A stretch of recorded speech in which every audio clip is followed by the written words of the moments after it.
For the next technique, I'm gonna use the reverse de la Riva to get under my opponent's legs and connect to the X guard. This is also a technique that it's a huge part of our game here at AOJ. And the fact that I'm able to off-balance my opponent from the reverse de la Riva, it gives me the chance to set up the X guard.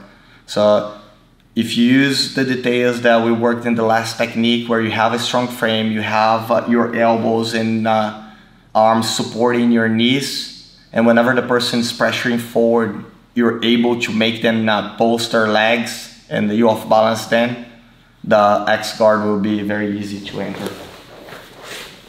So reverse de la Riva, good control using all the details that I showed you guys, elbow supporting the knees. Very good control, like off balance him. Now, my goal will be to move this leg closer to me.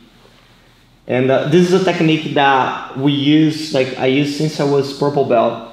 Like I have a good control, I use my leg to push him. Whenever I do that, his head's gonna go down and he's gonna respond to that by putting pressure on me.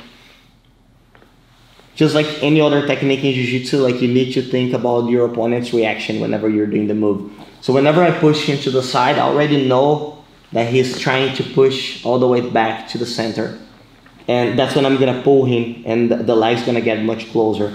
So whenever I do this, he's pulling the head closer, I pull him. Look how he's on top of me now, but all my knees and my arms are supporting on his weight. Now, I let go the arm, I control the leg, and I start turning my knees to the inside. At the same time, I push the collar. Now all the weight's on the mat, look, he's posting his hands. I start pushing him further and adjusting my legs so I can create a very strong frame for the X guard.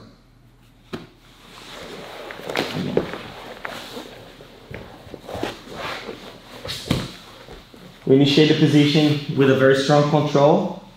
I'm able to off balance him. I create the action and reaction. So whenever I push him, he's giving the right reaction by putting his head in the center.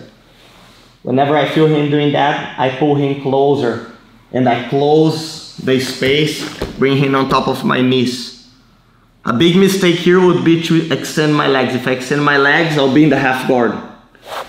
So it's very important to stay strong with the base and this structure here. I let go the hand, I get the underhook and I start pushing him forward. Now look how my knee is creating space.